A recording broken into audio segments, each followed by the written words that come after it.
Hi you guys, it's Ginger again. I'm doing another video. Ha ha ha. Beware. It's dessert this time. This time I'm going to make something I'm going to call a banana cream cookie crumble. I've already sprayed down a 9x13 pan. These tin pans are just easy, so we're going to use it. With some cooking spray. You know, the good stuff, so nothing sticks. I've got this package that I got from Kroger. Sea salt caramel chocolate chunk cookies. I don't know if you can see that. Hope you can. We're going to take 2 of those cookies out of the pack and we're going to set them aside. I'll show you why later. Okay. All we're going to need to do is make a crust out of this cookie dough.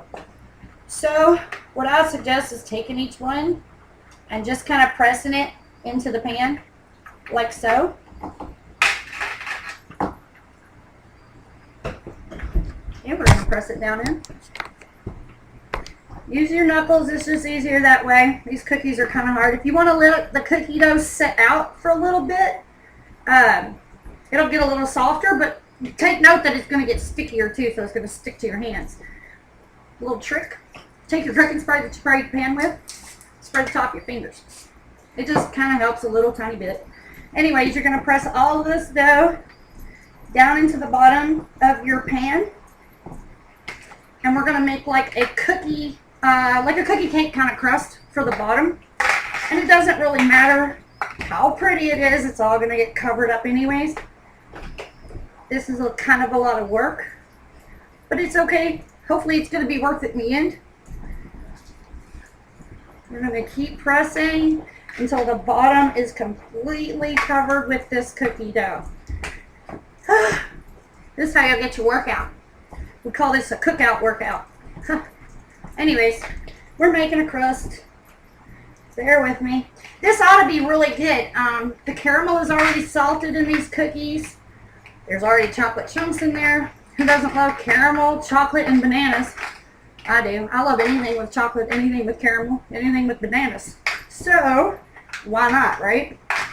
Okay, press, press, press. This is what you'll end up with. Ugh. If I can get it to stay. There we go. Okay. You want to kind of make sure it's kind of even at least.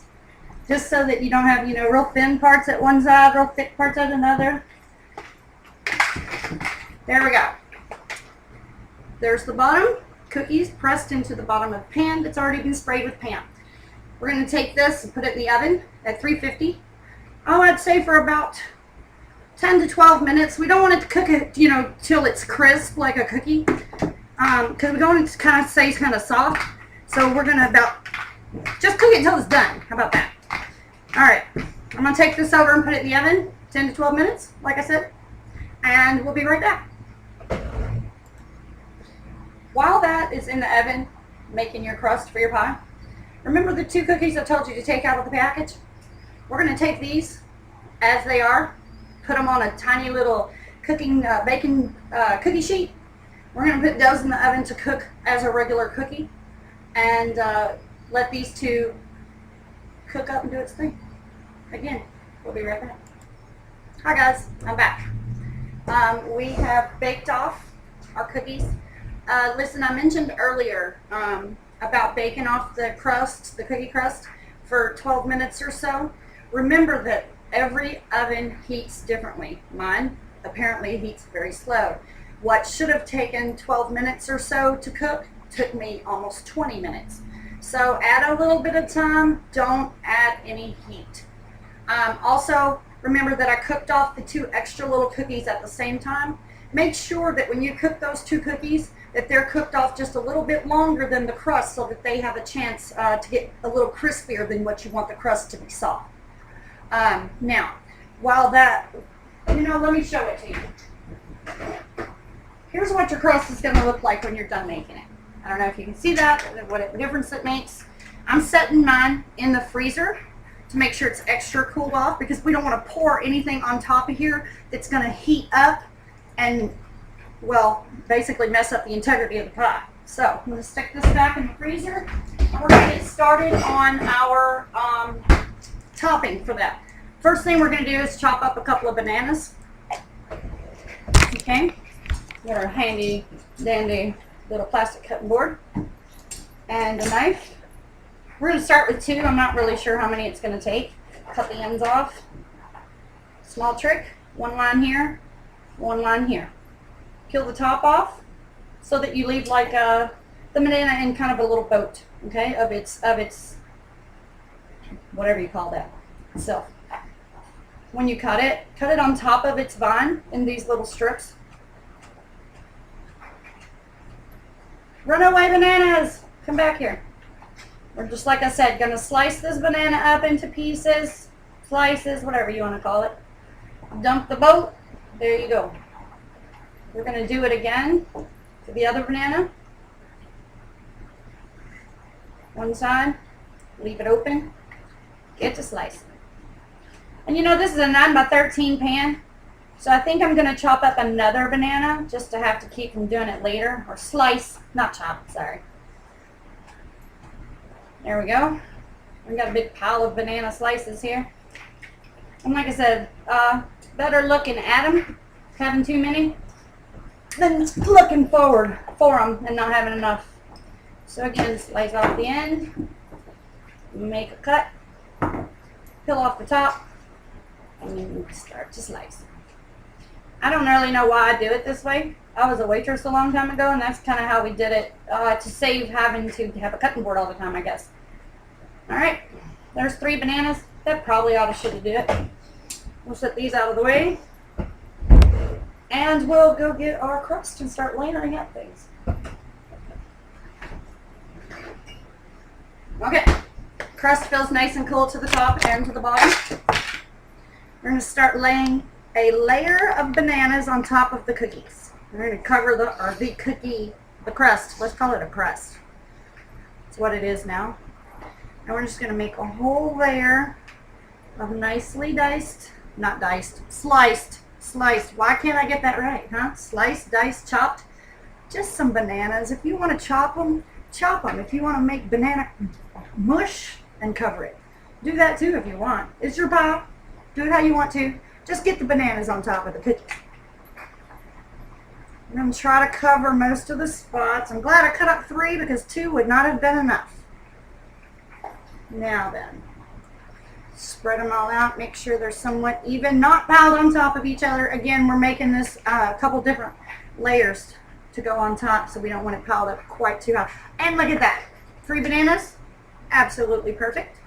Oops, except for the sliding ones. Haha. Leave it to me. Okay. Again, back in a layer, not on top of each other. We don't want it too high. Again, the bananas don't have to be perfect because we're going to cover this with a layer. Next, let me grab a napkin right here. Next thing we're going to do is another cheater. I've got some banana cream pudding, the instant kind, because that's how I roll. Big glass bowl. We're going to open this. We're going to add about, I'd say, 2.5 cups of milk because we're making a pie. We want it to be just a hair thicker than we would want the pudding to be, which is probably about 3 cups for the pudding. Anyway, we're making a pie.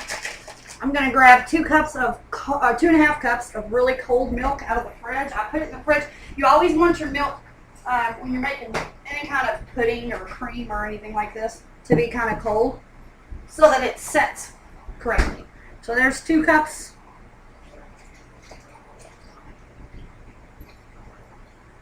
There's a 1/2 cup, 2.5 cups. Hey. All right.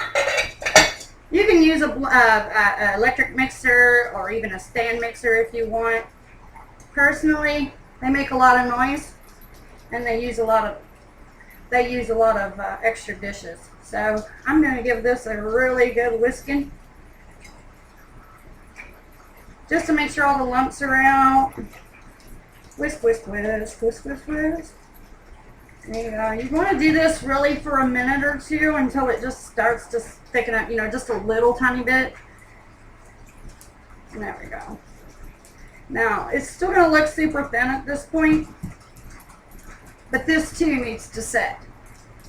So, another couple little whiskers here. And we're going to stop.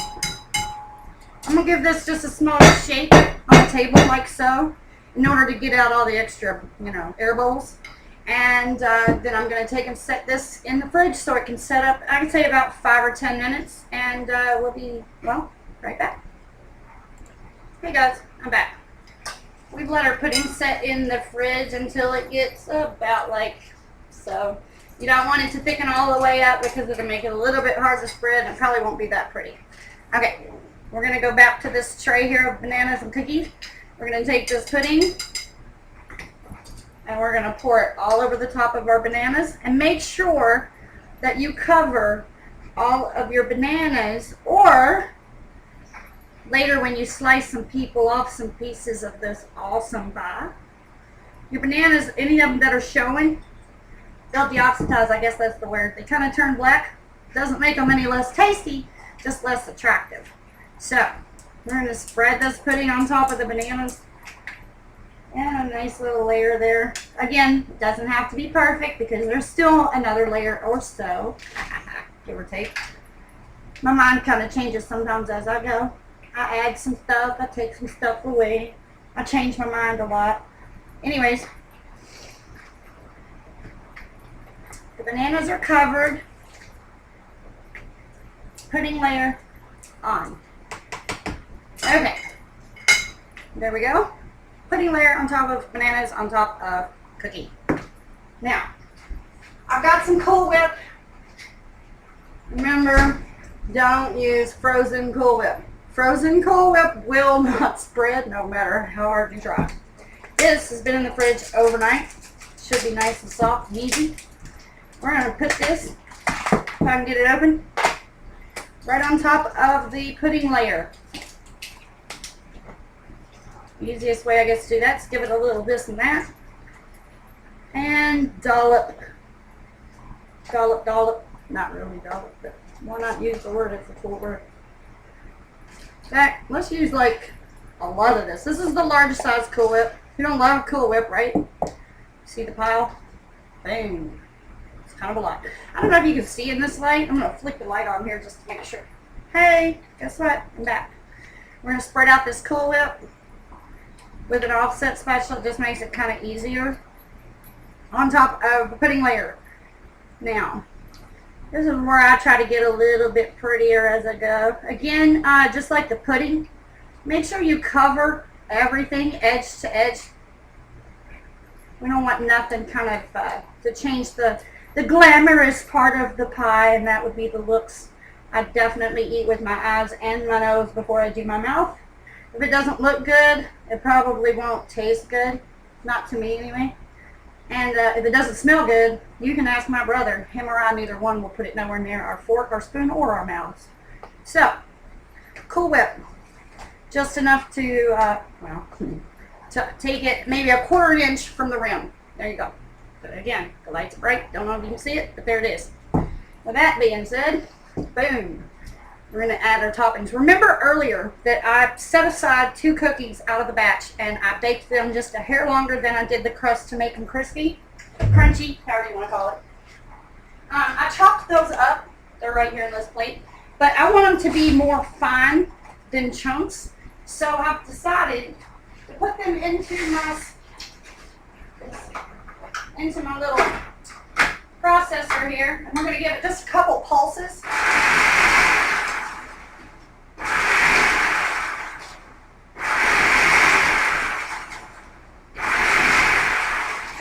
Make it a little more fine of a dusting.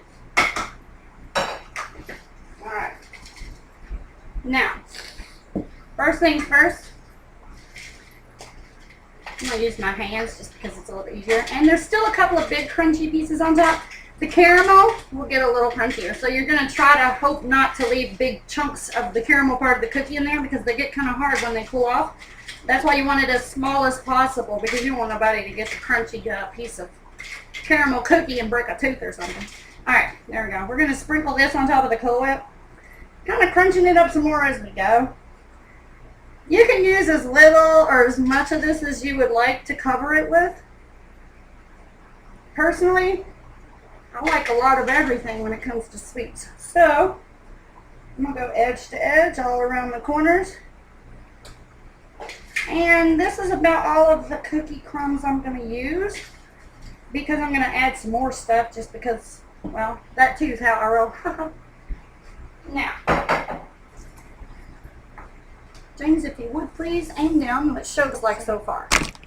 Alright, there we go. It's about like this so far. Okay? Now, we're going to back up. I have got, as always, I keep these miniature chocolate chips, because who don't love miniature chocolate chips? And we're going to sprinkle some of those on there too. I probably put these on everything that I eat sweet. I put these, well, on a biscuit and gravy if I thought it would taste good. Alright. I put quite a bit of chocolate chips on because I love chocolate chips. It's, don't forget your corners when you're doing this. Don't forget your middle. Dun, da, da. Okay, James, let's show this again. Looks about the same, only now I've added the chocolate chips. Now, I have,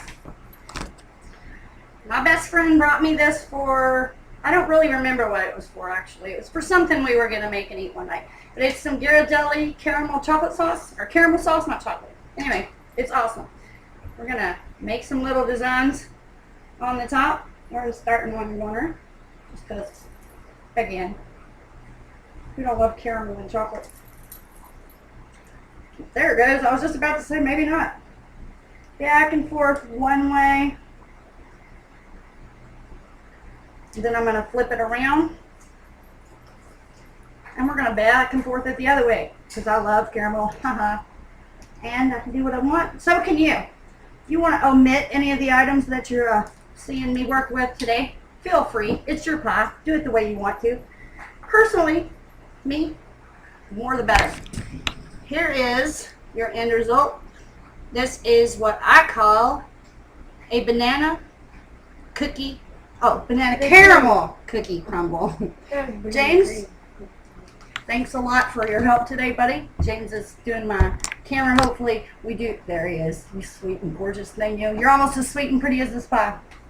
Anyways, I hope you guys are encouraged instead of discouraged with my video number 2. Wish me luck, and we'll post a picture of the finished product when we slice it. Until then, from kitchen to kitchen, enjoy your dessert.